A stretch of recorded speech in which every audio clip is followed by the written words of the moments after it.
चलिए आज हम बात करेंगे, देखिए ये बहुत बेहतरीन चैप्टर है जिसका नाम है ह्यूमन ब्लड, यानी इसको बोलते हैं मानव रक्त। देखिए ध्यान से, इसको रक्त भी कहते हैं, खून भी कहते हैं, लहू भी कहते हैं, रुधिर भी कहते हैं। यार की समय समय भोजपुरी बोलते हैं लालका पानी नहीं बोलते, मारेंगे छरछरा के फेंक देगा। उसी तरह यहाँ पर देखिए, सबसे पहले हम बात करेंगे जो ब्लड होता है उसके स्टडी को क्या कहते हैं, तो यार रखिएगा हेमेटोलॉजी। यार रखिएगा जहां पर भी ये वर्ड आ जाए लॉजी वर्ड, तो आप समझिएगा क्या उसको बोलते हैं, इसको बोलते हैं स्टडी। क्या बोलते हैं इसको, स्टडी करना बोलते हैं। अब चलिए स्टडी का मतलब क्या होता है, पढ़ना। क्या ये स्टडी है ना सर, ये स्टडी नहीं है। क्या हम समझ गए क्या वो स्टडी है, नहीं है। क्या हम उसको लिख लिए क्या वो स्टडी है, नहीं। यार ये लिखना पढ़ना और समझना जब तीनों कॉन्सेप्ट क्लियर है तो उसको हम क्या बोलते हैं, इट मीन्स स्टडी बोलते हैं। बात समझ में आ गया। अब देखिए ध्यान से, हिमेटोलॉजी बोलते हैं, लेकिन ब्लड के स्पेशलिस्ट जो डॉक्टर होते हैं उसको हम बोलते हैं हेमेटोलॉजिस्ट। क्या बोलते हैं बाबू, हेमेटोलॉजिस्ट। ये सारा चीज आप याद रखिएगा। अब सुनिए ध्यान से, ये जो चैप्टर है ये पढ़िएगा कहाँ पर, सर्कुलेटरी सिस्टम पढ़िएगा, यानी कहने के मतलब ये सर्कुलेटरी सिस्टम पढ़िएगा। और यहाँ पर ये क्या है, एक तरह का सर्कुलेटरी क्या है, एक ऑर्गन है, यानी उसमें एक अंग की काम करता है। यार जब आपको सर्कुलेटरी सिस्टम पढ़ाएंगे उसमें आपको वो भी चीज बताएंगे। ब्लड तो अलग से हो गया, इसके बाद भी आपको हार्ट पढ़ाएंगे, ठीक है। हार्ट पढ़ाएंगे तो उसमें ये सारा चीज बताएंगे फिर से। तो देखिएगा अगले वीडियो में उसके लिए हम बनाने वाले हैं, ठीक है। अब देखिए इसको कनेक्टिव टिश्यू भी कहा जाता है। कनेक्टिव टिश्यू कहने का मतलब है ये क्या होता है, इसको बोलते हैं संयोजी, संयोजी ऊतक। यानी संयोजी ऊतक का कहने का मतलब होगा वैसा ऊतक जो किसी चीज को क्या करता है, जोड़ने का काम करता है। जैसे हमारा बॉडी है, ये देख रहे स्क्रीन, देख रहे कि नहीं देख रहे, ये जो स्किन है ये किसी न किसी चीज से जुड़ा है ना जी। उसी तरह यहाँ पर समझिएगा कनेक्टिव टिश्यू काम करता है, जोड़ने काम करता है, पकड़ के रखता है।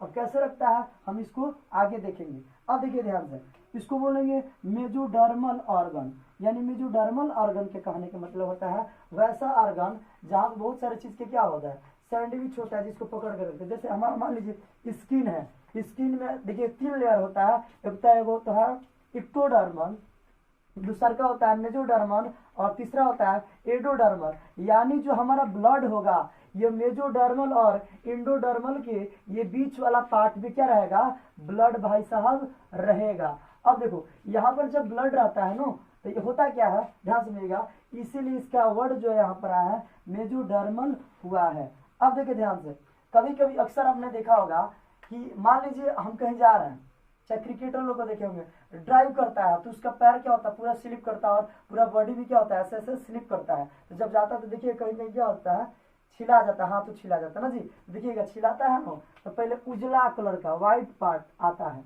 ये व्हाइट पार्ट आता है, ब्लड नहीं निकलता है ना जी। कहता लो बाबरे गजब छिलाया हो तुमने, तो व्हाइट पार्ट निकलता है। वो कौन सा पार्ट होता है, इक्टोडर्मल होता है, यानी वहां से ब्लड नहीं आता है। यार रखिएगा हमारे स्किन का ये वाला जो पार्ट का होता है इफेक्टेबल होता है, तो यहाँ से ब्लड क्या होता है, लगता है छछरा के फेंकने, दिक्कत हो जाता है। समझ में नहीं आ रहा है, तो ये चीज होता है। अब ध्यान समझिएगा, ये चीज हो गया। अब सुनिए, कभी कभी एग्जाम में क्वेश्चन ये भी आता है कि ब्लड का जो पीएच वैल्यू होता है वो कितना होता है, तो आप हमेशा याद रखिएगा 7.4, यानी पीएच वैल्यू कितना होगा 7.4। फॉर एग्जाम्पल के द्वारा हम समझते हैं ये पीएच वैल्यू होता क्या है। यार ये पीएच वैल्यू जो होता है, एक वैज्ञानिक है जिनका नाम है सोरेनसन नामक वैज्ञानिक, उन्होंने इस चीज के बारे में दिया था, बता रहे हैं यहाँ पर 1909 ईस्वी में सोरेनसन नामक वैज्ञानिक ने एक इंस्ट्रूमेंट दिया। क्या दिया भाई सब, एक इंस्ट्रूमेंट दिया और उन्होंने बताया क्या, ये जो इंस्ट्रूमेंट है ये हमारे यूनिवर्स में जो मैटर है या जो पदार्थ है उसकी नेचर बताएगा। कैसा नेचर बताएगा सर, अभी हम बात करेंगे, कुछ देर रुकिए मेरे साथ, बने रहिए। यहाँ पर रखिएगा ये होता है 7, ये होगा 0 और ये होगा 14। याद रखिएगा, यार पीएच स्केल पर जो अंक होते हैं, जो नंबर होते हैं 0 से लेकर कहाँ तक होता है 14। याद रखिएगा जो 7 पर आएगा उसको हम बोलते हैं उदासीन, उदासीन बोलते हैं। समझ में, इसको बोलते हैं इंग्लिश में न्यूट्रल्स। अब देखिए ध्यान से, 7 और 0 के बीच में रहता है उसको बोलते हैं अम्लीय, यानी वो अम्लीय प्रवृत्ति का रहेगा। यानी वो कैसा पदार्थ होगा, अम्लीय प्रवृत्ति। अगर किसी पदार्थ का 0 से लेकर 7 के बीच में नंबरिंग आ रहा है उसका पीएच वैल्यू तो कैसा होगा, अम्लीय होगा। 7 होगा तो उदासीन होगा, और 7 और 14 के बीच बताएगा उसका होगा कैसा होगा, वो क्षारीय होगा। यानी कहने का मतलब अभी बताया है सर कितना है, 7.4 है, यानी कहने का मतलब जो 7.4 था वो 7 से क्या होगा, ज्यादा होगा। इंक्रीज करेगा ना जी। तो जब इंक्रीज करेगा तो कैसा होगा, क्षारीय कहलाएगा, अल्काइल कहलाएगा ना जी, बेसिकली नेचर होगा, यानी इसके बीच में आएगा, यानी हमारा ब्लड का जो नेचर होता है ये सारा चीज होता है। समझ में आ रहा है कि नहीं आ रहा है? चाहे आप लोग को मूवी वूवी देखे होंगे, वहां पर क्या होता है, लड़की सब कौन काम करती है, उसके संग में लड़का रहता है, देखता है तो उसका पकड़ के हाथ उंगली लगता है चूसने, अरे तुम्हारा ब्लड निकल रहा है, देखिएगा लगता है चूसने, यानी कहने का मतलब वो कैसा लगेगा, नमकीन लगेगा, यानी थोड़ा सा कड़वापन लगेगा ना जी। और उसी में लड़की करेगी ओ माय गॉड मेरा तुम क्या कर रहा है, समझ रहे हैं? तो वो सारा चीज होता है, यानी कड़वा लगेगा, समझ में आ रहा है? तो ये सारा चीज होता है, अब समझ गए आप लोग। अब देखिएगा इसकी जो अवस्था होती है ब्लड की, वो कोलाइडल अवस्था होती है। यार कि आपने पढ़ा होगा पदार्थ की अवस्था, ठोस द्रव गैस होता है, लेकिन यार कि इसका कोनो अवस्था नहीं होगा, ये होगा एगो स्पेशल होगा जिसका नाम है कोलाइडल अवस्था।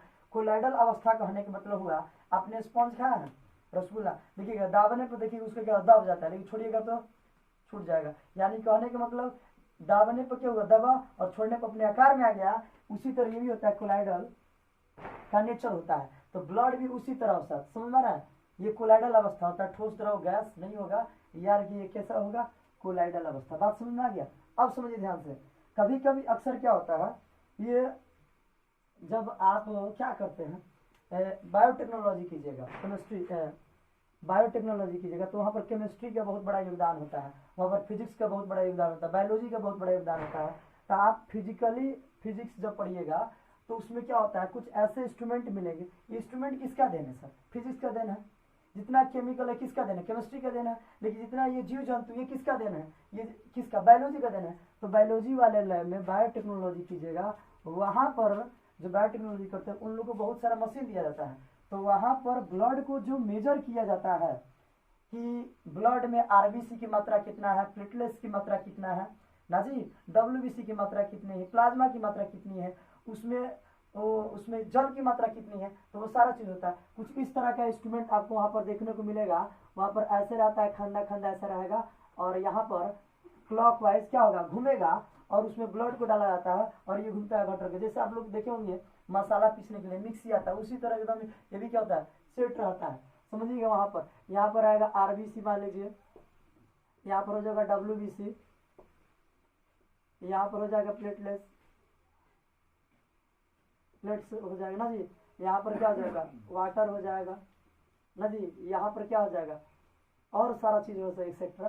तो ये क्या होगा, जब मेजर करेगा तो वो क्या होगा, कुछ देर के बाद आपको डाटा मिलेगा बायोटेक्नोलॉजी की तरफ से कि आपके ब्लड में आरबीसी की मात्रा कितना है, डब्ल्यूबीसी की मात्रा, प्लेटलेट्स की मात्रा कितना है, जल की उसमें कितनी मात्रा है, मिनरल्स कितना है, विटामिन कितना है, ये सारा चीज पता चलेगा। किसके द्वारा? ये सारा चीज होता है, ठीक है। जो लोग बायोटेक्नोलॉजी करते हैं, तो बायोलॉजी वाले जो होते हैं वो करते हैं अक्सर, ठीक है। ये सारा चीज आपको देखने को मिलता है। अब चलिए हम सबसे बड़ी खास बात क्या करेंगे, ये सबसे बड़ी खास बात ये है कि ब्लड सर बनता कहाँ है। अब सुनो ध्यान से, ब्लड सर इतना तो बता दिए, लेकिन ब्लड बनता कहाँ है? तो बाबू इसमें कुछ भारी नहीं है, थोड़ा सा बात को समझना है। क्या समझना है? थोड़ा सा देखिए, ये जो ब्लड होता है हमारे बोन, देखिए बोन, हड्डी ना जी, हड्डी देखे होंगे आप लोग, बोन्स, याद रखिएगा, बोन के ये जो पार्ट है, ये खोखला वाला पार्ट, ये खोखला वाला पार्ट जो होता है, यहाँ पर क्या होता है, ब्लड बनता है। समझ आ रहा है कि नहीं आ रहा? यहाँ पर ब्लड बाबू बनता है। यार इस पार्ट को बोलते हैं,